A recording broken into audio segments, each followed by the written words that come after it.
일잘법 오늘 지난번 했던 스마트한 사람들은 시간 관리를 하지 않는 것과 관련돼서 이야기했던 책에서 한 번 더 하나가 더 재밌는 이야기들이 있어서 한 가지만 더 소개해 드리려고 합니다. 스마트한 사람은 나를 따르라 라고 하지 않는다.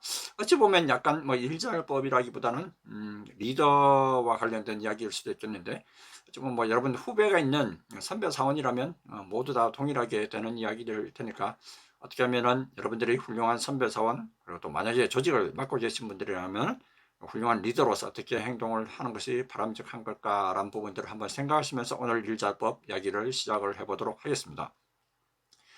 자, 여러분 앞에 보시는 이 표현들 어떻게 생각하시나요? 반드시 잘 될 테니까 나만 좀 믿고 따라와. 내가 하면 문제없어. 날 믿고 따라와. 꼭 성공시켜 줄게. 이런 표현들 어떻게 느낌이 드시나요?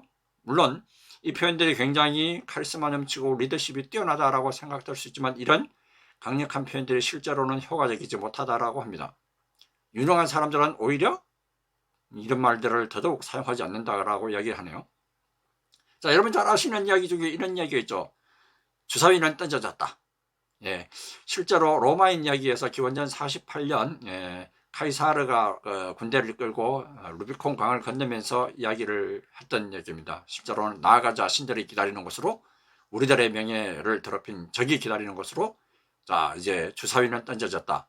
자, 이 말에 담겨져 있는 의미는 뭡니까? 주사위는 던져졌으니 우리 모두 함께 어쩔 수 없이 전쟁이 임해야 되지 않겠나, 모두 함께 전쟁에 적극적으로 동참하자, 이런 의미일 것 같습니다.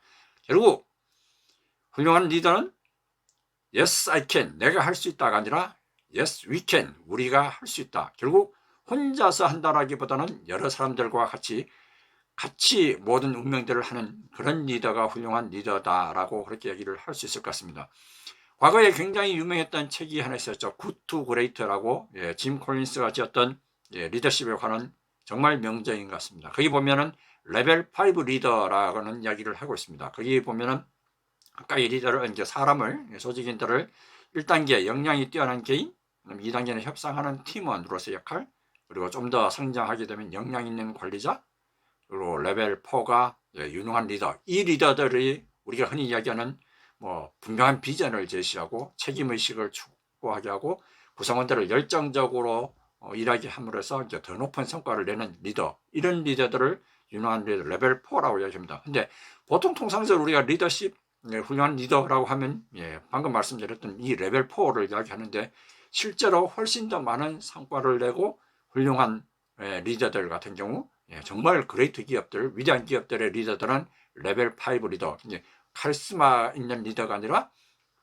겸손한 성품, 그리고 직업에 대한 의지를 작용합해서 구성원들과 함께 지속적으로 큰 성과를 내는 리더, 이런 사람들을 레벨 4, 결국 겸양하고 그리고 스스로를 낮추는 리더가 정말 제대로 된 리더십을 발휘하는 리더다라고 이야기합니다. 자, 자네는 어떻게 생각하나?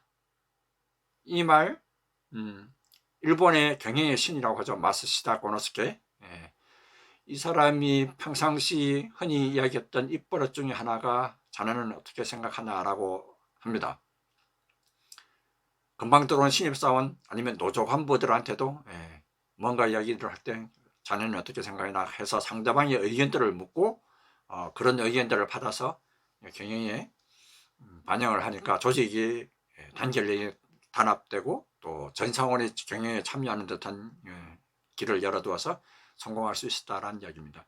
결국 훌륭한 리더는 보면은 나 혼자서 일을 한다기보다는 다른 사람들을 이용해서 다른 사람들의 생각과 의지들을 활용해서 더 많은 일들을 한다라는 이야기입니다.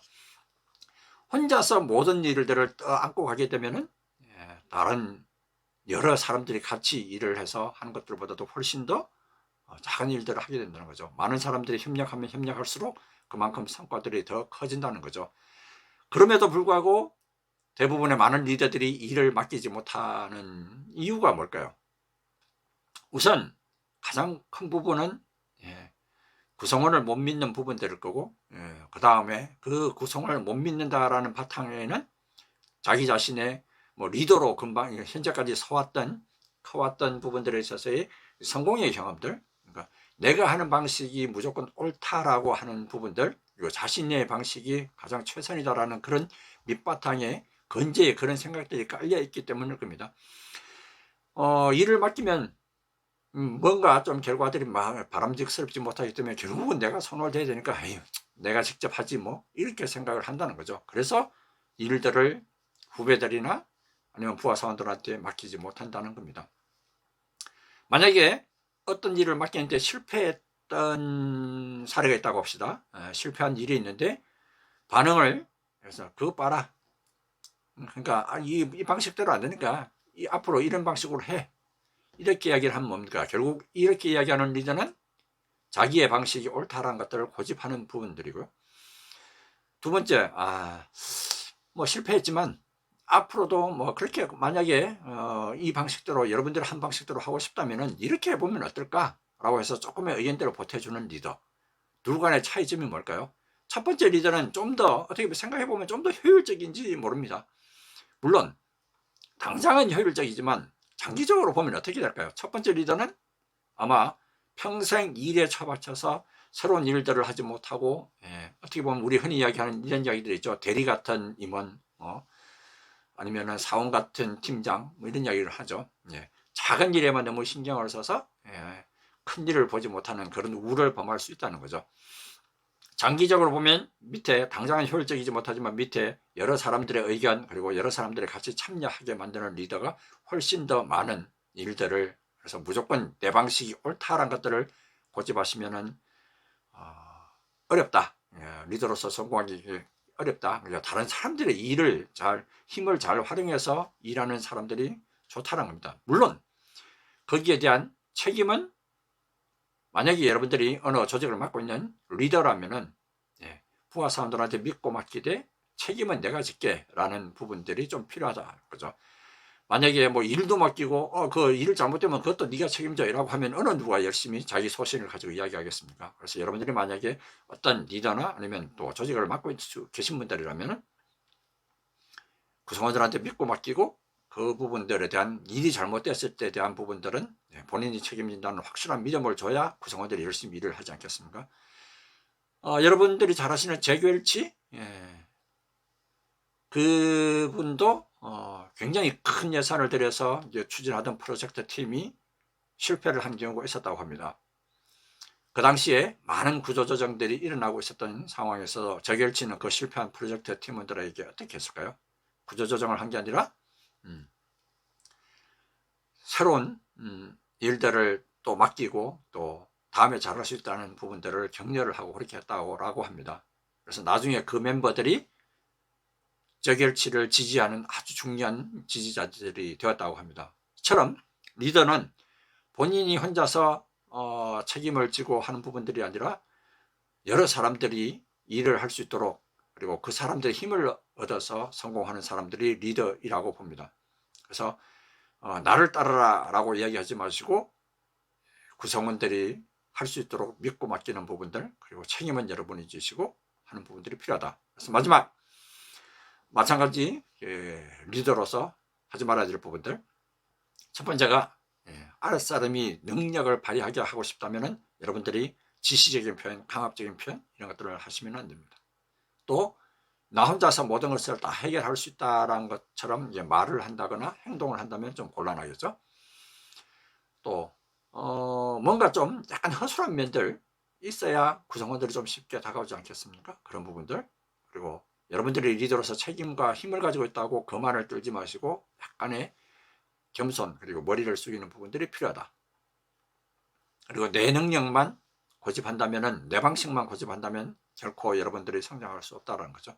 그리고 많은 사람들과 함께 그 사람들의 지혜를 빌리는, 그래서 새로운 대안들을 찾는 부분들이 필요하다. 혼자서 모든 걸 다 해결하려 하면은 잘난 리더가 아니라 오히려 무능한 사람이 될 수 있다는 이야기입니다. 그리고 과거에 성공했던 방식이 새로운 방식에는 실패할 수도 있습니다. 그래서 꼭 경험자의 의견을 듣는 것도 중요하지만 그러한 부분들을 반영해서 또 새로운 것들이 반영이 될 수 있는 부분들은 없는지, 그런 것들도 생각해 볼 필요가 있다. 그리고 여러분들의 성공 경험이 아니라 새로운 뭔가 좀 해결 안 될 방식들을 찾고 싶다면은 더더욱 다른 사람들, 후배들한테 맡기는 부분들이 필요하다. 마지막으로 가장 중요한 부분들, 모든 것을 맡길 때, 그렇지만 여러분들이 거기 결과에 대한 실패에 대한 부분들은 모든 것을 책임을 져야 된다. 그래야 구성원들이, 그리고 여러분들의 후배들이 소신 있게 일하고 새로운 성과들을 낸다는 겁니다. 자, 오늘 말씀드렸던 부분들, 리더는 나를 따르라 라고 절대로 하지 않는다라는 이야기를 드렸습니다. 스마트한 리더가 되기 위해서, 그리고 스마트하게 일을 잘하기 위해서 여러분들의 방식이 무조건 옳다라는 것들을 고집하지 마시고 다양한 의견, 생각들을 받아들여서 성공하는 사람들이 되시길 바라겠습니다. 그런 사람들이 정말 일 잘하는 사람들이 아니겠습니까?